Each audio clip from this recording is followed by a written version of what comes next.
Ia takkan dapat lupakan peristiwa itu. Pertama kali ia sadar dari pingsan, tubuhnya dipopong, diturunkan dari kuda, dibawa masuk ke ruangan besar ini juga. Ia digeletakkan di atas peraduan. Dua orang yang menggotongnya itu, Tunggul Ametung, berdiri mengawasinya. Ia tengkurapkan diri di atas peraduan dan menangis. Orang itu tak juga pergi, dan ia tidak diperkenankan meninggalkan bilik besar ini. Gede Mirah menyediakan untuknya air, tempat pembuang kotoran, dan makanan. Matahari belum terbit, lampu-lampu suram menerangi bilik besar itu. Begitu matahari muncul, masuk ke dalam seorang tua mengenakan tanda-tanda Brahmana. Ia tak mau turun dari peraduan, tetapi Tunggul Ametung membopongnya lagi, mendudukkannya di sebuah bangku yang diberi bertilam permadani. Ia tutup mukanya dengan tangan.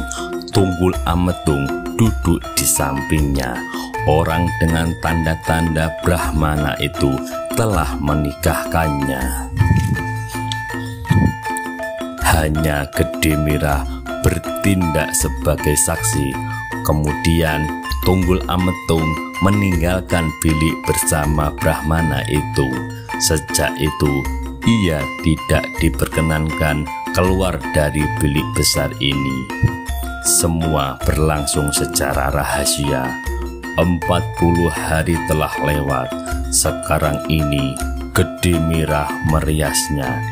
Ia telah sampai pada riasan terakhir. Ia ingin kerja rias ini tiadakan berakhir. Dalam 40 hari ia telah mempermohon pada Mahadewa agar melepaskannya dari kungkungan ini, mengembalikannya pada ayahnya tercinta di desa. Semua sia-sia. Hari yang ke-40 adalah hari selesainya wadat pengantin.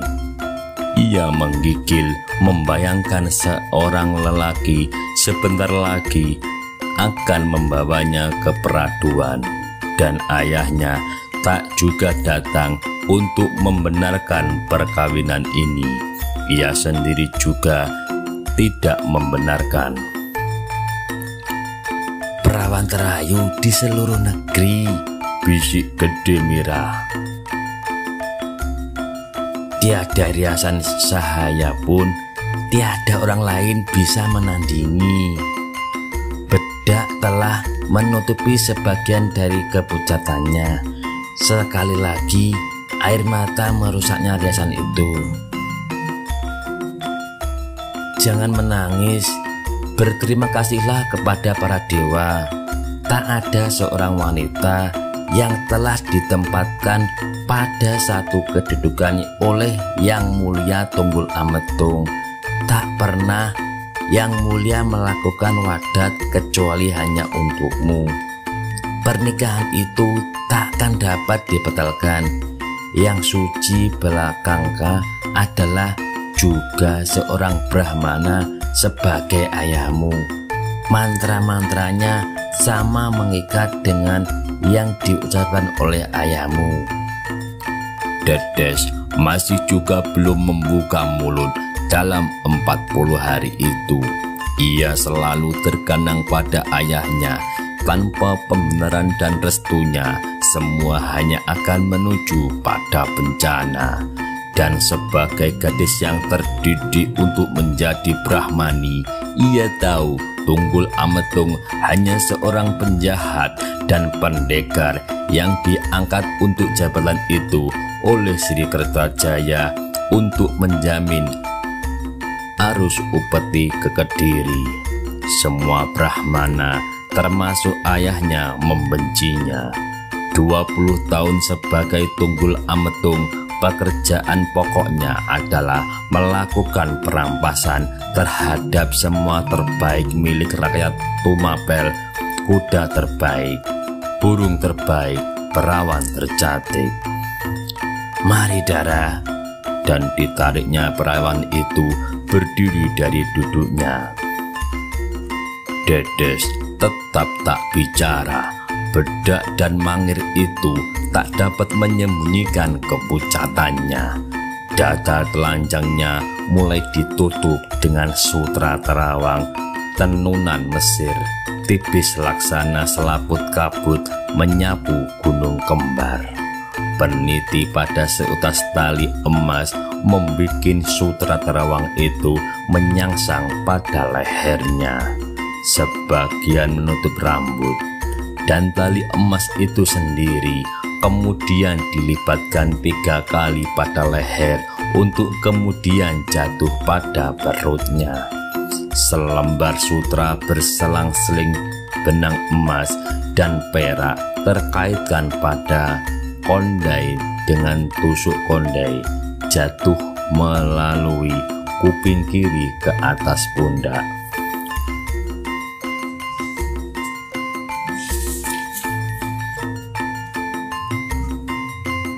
Mari Dara, katanya lagi, dan dipimpinnya Dedes sang cantik, sang ayu, sang segala pujian itu hendak meninggalkan bilik. Gedung pekuan itu dalam segala hal meniru istana Kediri, malahan nampak berusaha hendak mengatasi juga tata cara yang berlaku 10 tahun yang berlalu. Tumapel masih berupa desa sama dengan desa-desa lain. Kini gedung-gedung bermunculan seperti dari perut bumi.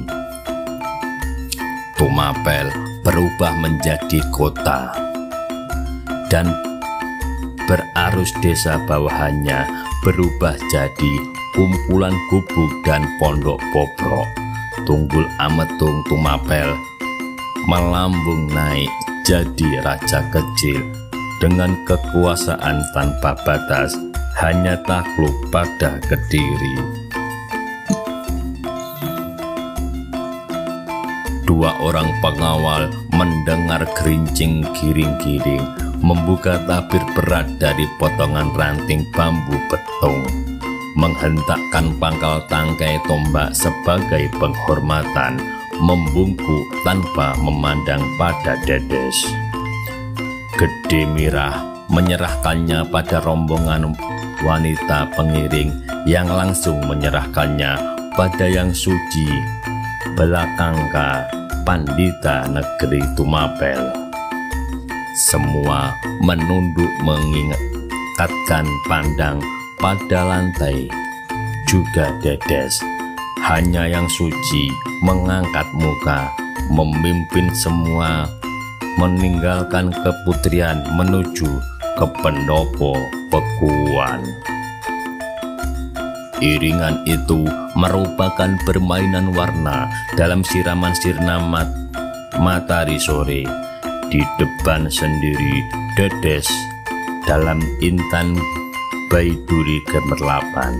Rambutnya dimahkotai dengan pita emas, dengan matahari intan bertaburan pada kening. Kulit tubuhnya yang dimangir kuning muncul dari balik terawang sutra Mesir dengan sepasang buah dada seperti hendak bertanding dengan matahari. Yang suci belakangka mengenakan jubah hitam berkalung lempengan emas dengan hiasan dudul bergambar lambang serba Wisnu, Cakra dan Sangkakala. Kalung jabatan itu diberati dengan patung Garuda juga dari emas. Semua berkilat-kilat memuntahkan pantulan api dari dalamnya. Di belakang barisan dara pengiring berselendang aneka warna dengan buah dada penuh menggagahi pemandangan, dengan gelang dan pinggal perak dan swasa menganggakan mulut naga.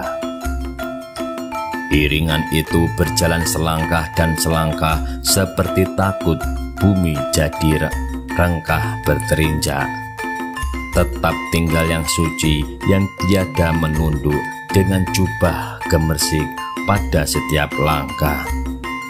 80 langkah keluar dari keputrian iringan sampai di pendopo istana Sang Akuwu. 4 orang prajurit berbareng meniup sangkakala, dan keluarlah Tunggul Ametung dengan pakaian kebesaran menandingi pakaian Sri Kertajaya. Ia diapit oleh barisan Narapraja, kemudian diiringkan oleh pasukan pengawal yang mendadak keluar dari samping menyamping istana, menaikkan tombak dan menghentakkan pangkalnya ke lantai.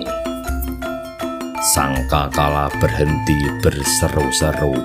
Akuwu Tuapel turun dari pendopo menyambut pengantinnya, menggandengnya.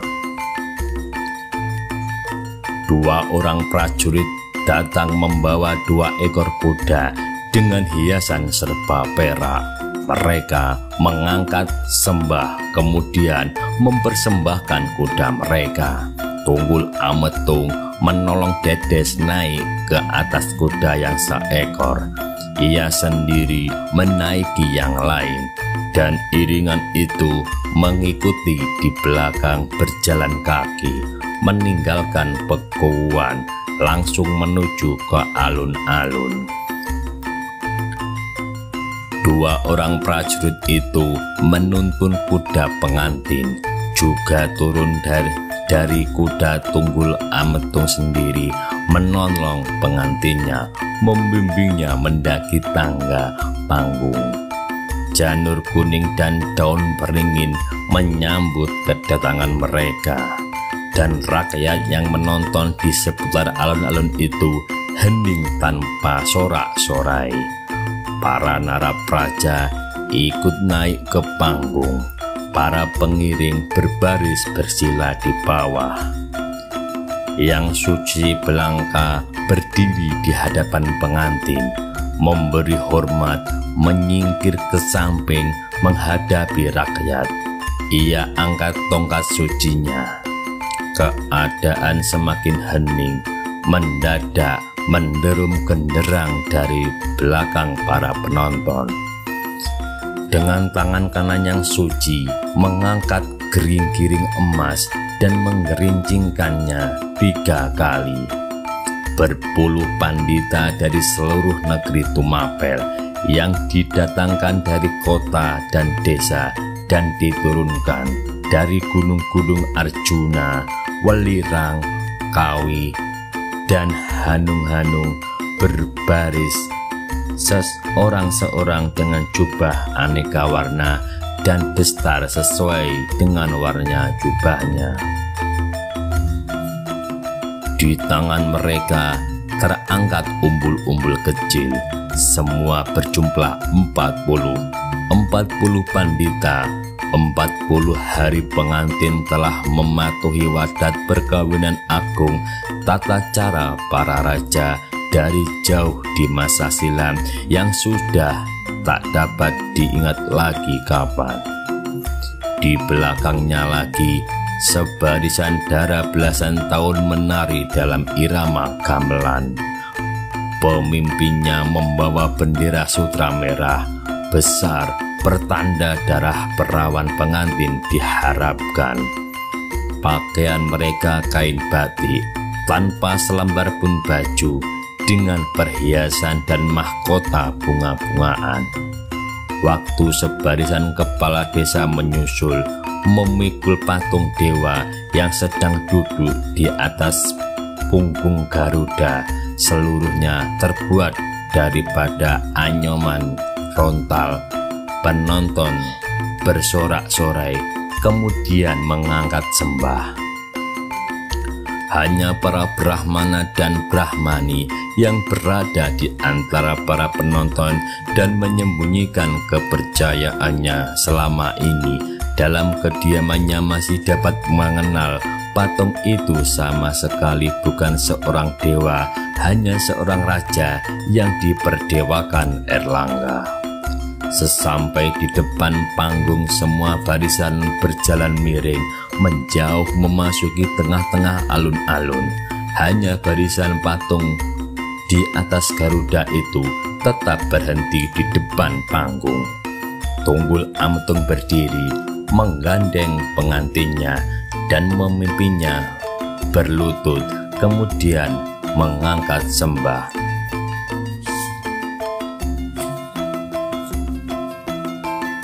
Para narapraja di belakang pengantin agung juga mengangkat sembah.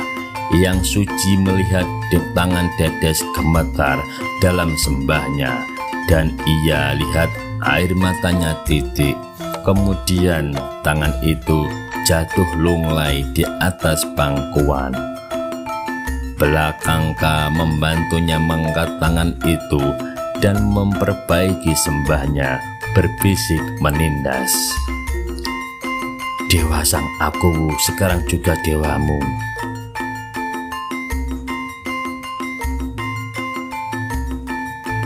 Tetapi tidak dapat lebih lama Yang Suci menunjang sembah Dedes. Ia harus memimpin upacara selesai wadat itu. Sembah pengantin itu jatuh lagi di pangkuan. Belakangka berdiri mengangkat tongkat sucinya dan giring-giringnya pun kemerincing. Angin pancaroba meniup keras, berpusing di tengah lapangan, membawa debu membubung tinggi, kemudian membuyar melarut dalam udara sore. Yang Suci mengucapkan mantra restu, ditutup dengan suara 100 sangkakala. Barisan wanita dari semua biara negeri Tuapel yang diakui muncul dalam pakaian warna-warni mengambil alih pemikulan patung Rontal, membawanya ke tengah alun-alun, menenggelamkannya dalam luapan api. Kemudian barisan pandita dengan abu patung dalam bokor emas mempersembahkannya pada Tunggul Ametung yang telah duduk kembali. Upacara penutupan Brahmacarya telah selesai. Tunggul Ametung berdiri berseru pada rakyatnya.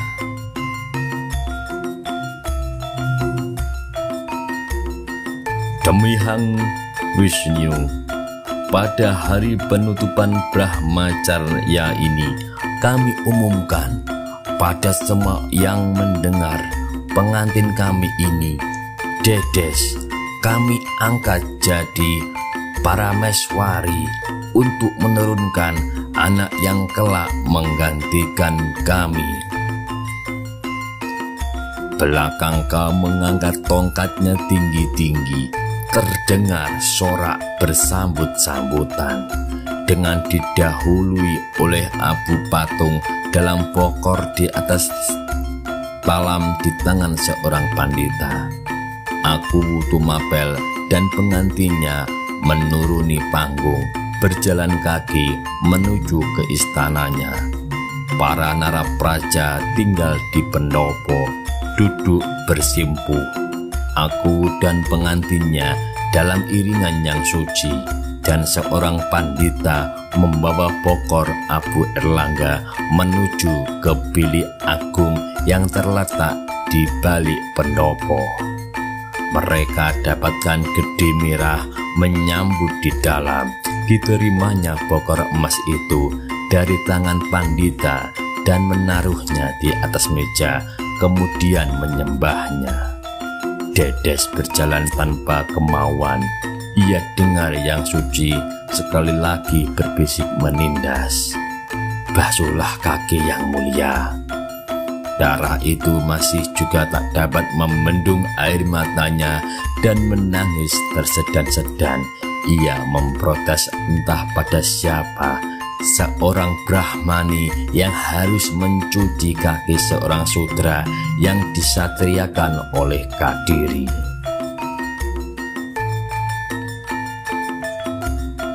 Yang mulia aku Tuampel, yang suci mulai memimpin upacara. Kaki yang mulia. Tunggul Ametung dalam berdiri itu mengangkat kaki kanan pada Dedes yang telah dipaksa berlutut oleh Yang Suci. Air bunga dalam jambang itu bergerak-gerak kecil. Bukannya Yang Mulia aku sudah cukup memuliakan kau Dedes? Para meswari Tumapel telah mengangkat naik kau dalam perkawinan kebesaran ini. Tindas Yang Suci melihat Dedes tak juga mencuci kaki Tunggul Ametung. Ia sandarkan tongkat sucinya pada meja, menangkap tangan lembut Dedes dan memaksanya membasuh kaki kanan suaminya, kemudian yang kiri. Dedes tak juga bangkit dari berlutut. Kembali Yang Suci juga yang memimpinnya berdiri, membisikkan pada ubun-ubunnya, memberkahinya dengan restu kebahagiaan, serta seorang putra calon pemangku Tumapel hendaknya segera dilahirkan. Upacara selesai dan malam pun jatuh.